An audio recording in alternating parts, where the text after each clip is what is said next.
My name is Harold Jenkins, 71 years young, and until last Tuesday I thought the worst thing aging could do was steal the spring from my step.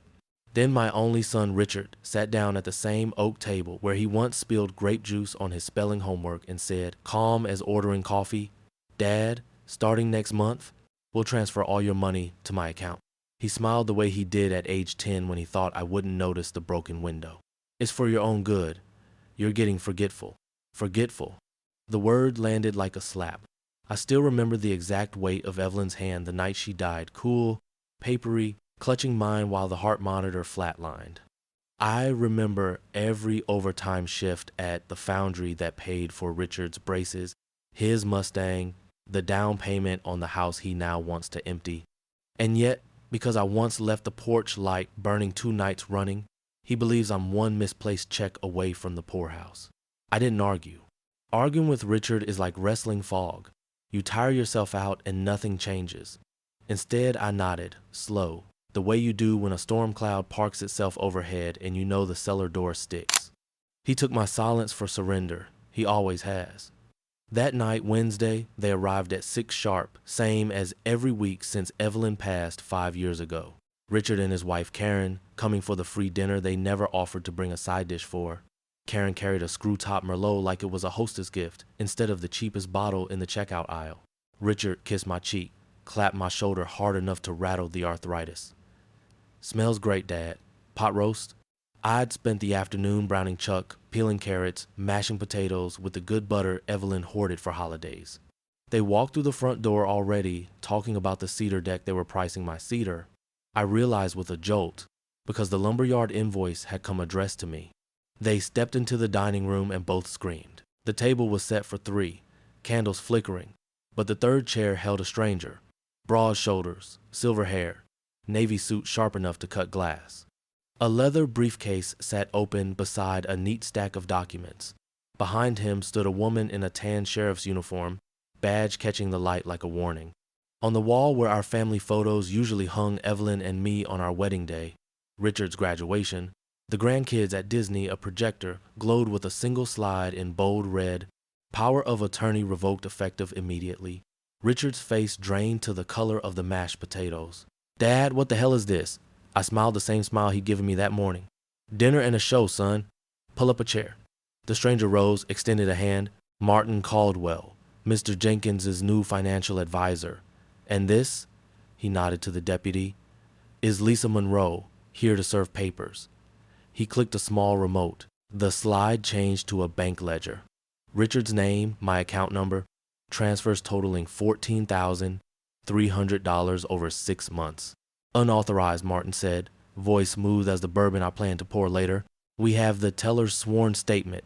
She thought you had permission." Karen's wine bottle slipped, rolled across the hardwood, leaving a red snail trail. "Harold, this is insane.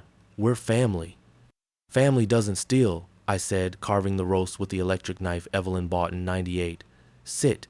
Eat while it's hot." They sat. Richard's fork trembled so hard it clinked against the plate like a tiny bell.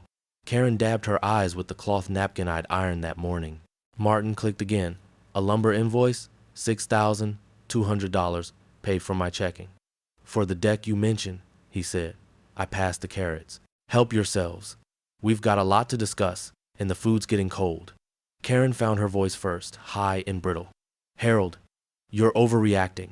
We were protecting you. The scams, the phone calls about your car warranty." "Funny," I said, spooning gravy. "The only scam I see paid for your deck." I nodded at the wall. Martin advanced the slide. A photo of Richard at the lumber yard, loading cedar planks into the bed of my Buick the Buick, whose title I'd transferred to the trust that afternoon. Richard's jaw worked soundlessly. Deputy Monroe laid a thick envelope beside his plate. "Civil demand. Repay $14,300 plus interest by Friday or Monday morning. The DA files elder abuse charges. 5 to 10, minimum." The candles guttered. Wax pooled like guilt. Karen reached for Richard's hand. He pulled away. Martin opened the briefcase wider. "2 options," Mr. Jenkins laid out. "Option 1, full restitution. We keep this quiet. Option 2, public record, restitution anyway, plus court costs and possible jail time." Richard finally spoke, voice cracking like a teenager's. Dad, the kids, we'll visit their grandpa every Saturday, I said. In my car, which is now in an irrevocable trust, same as the house, the savings, the pension, everything Evelyn and I scraped for 50 years. I sliced a carrot, the knife whispered through. You taught me something today, son. You're right, I am forgetful. Forgot to mention the new security cameras in the garage caught you copying my debit card. Forgot to change the safe combination. Forgot to invite you to dinner tomorrow. Karen stood so fast her chair tipped backward. This is blackmail. No, I said, calm as Sunday. This is dinner. You're welcome. Martin produced one more document. Harold's new living trust. Beneficiaries. The grandchildren's college funds. Direct pay. You, Richard, inherit at age 75 if you're still breathing free air. Richard lunged for the papers. Deputy Monroe's hand went to her holster. He froze, palms up. Dad, please. Eat your peas, I said. They're getting cold. They didn't touch the cobbler.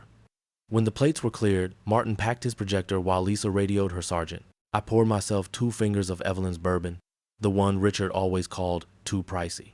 The ice cracked like tiny gunshots. Karen tried one last tearful plea. We'll leave. We'll fix this. Too late. I raised my glass to the empty doorway. Drive safe. The screen door slammed. Tires squealed. Martin paused on the porch. You sure about the grandkids? They'll feel this.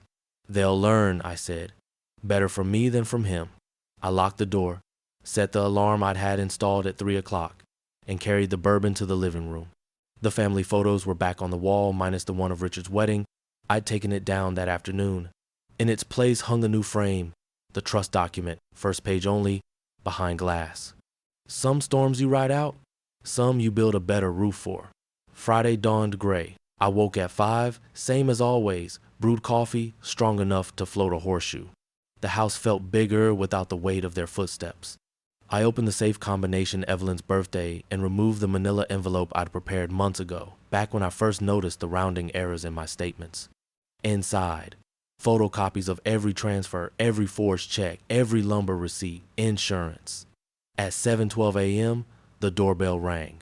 Richard stood alone on the porch, eyes bloodshot, clutching a cashier's check for $8,000 and a face that had aged 10 years overnight.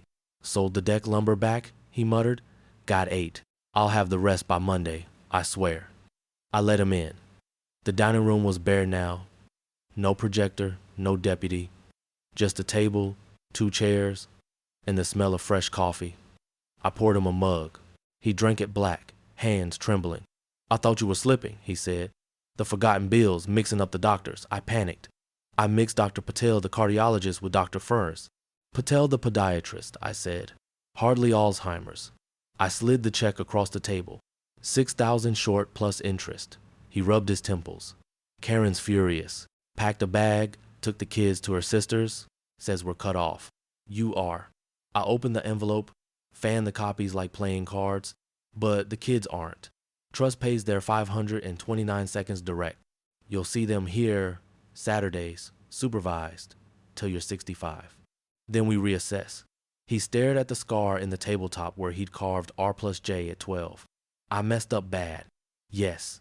I stood. But you're breathing. That's more than some sons get.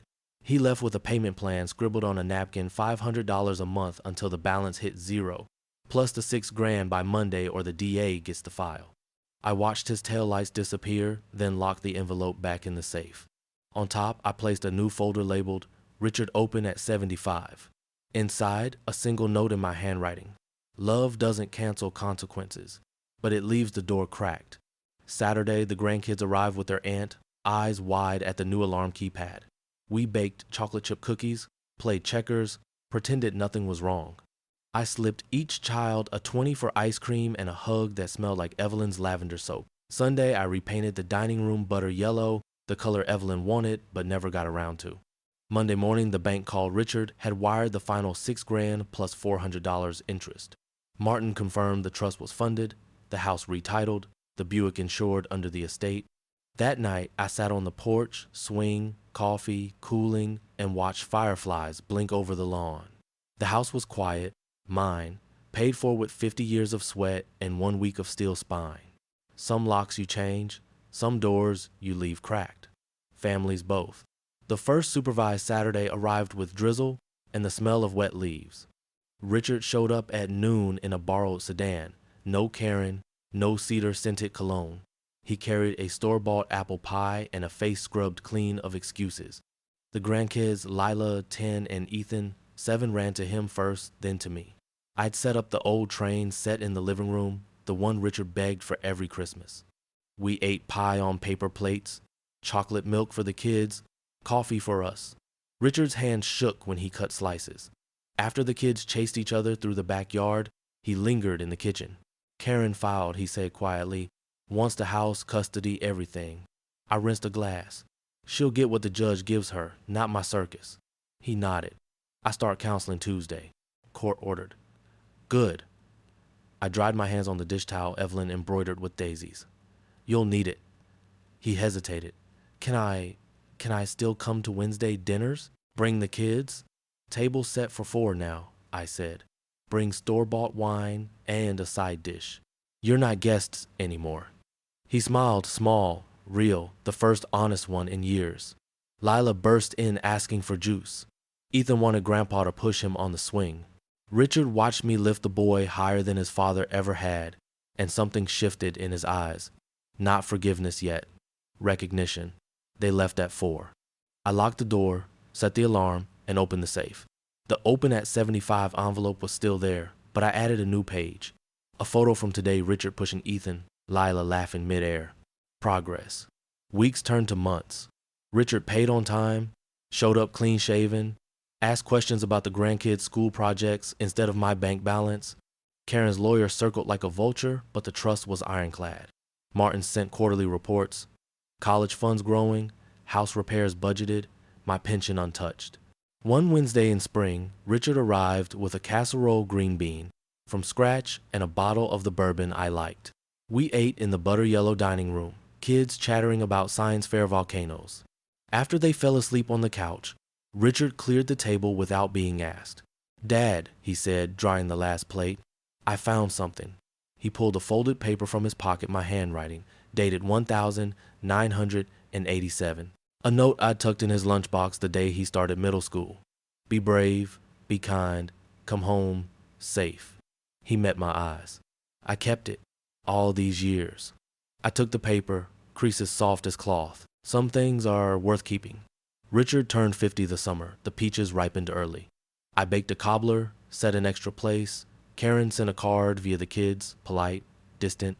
The divorce was final. She'd moved to Florida with a realtor twice her age. Richard rented a 1-bedroom near the plant, worked double shifts, paid support and restitution without complaint. Wednesdays became sacred. He brought recipes he learned in counseling, lasagna, chicken soup, the meatloaf Evelyn made when money was tight. The kids called me Grandpa Hal and him Dad without the old tension. Lila won the science fair with a volcano that actually erupted. Ethan lost his first tooth on my porch swing.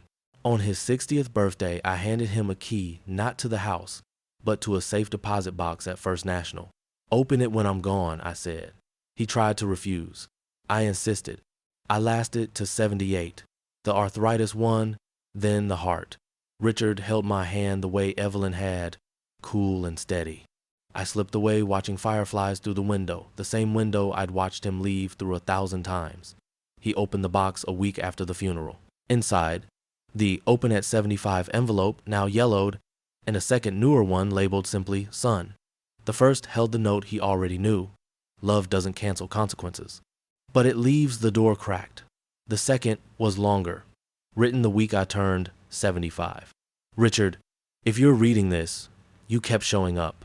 That's the hardest part, showing up after you've been the storm. I was hard on you because I had to be, not because I wanted to. The money was never the point. The point was teaching you what Evelyn taught me.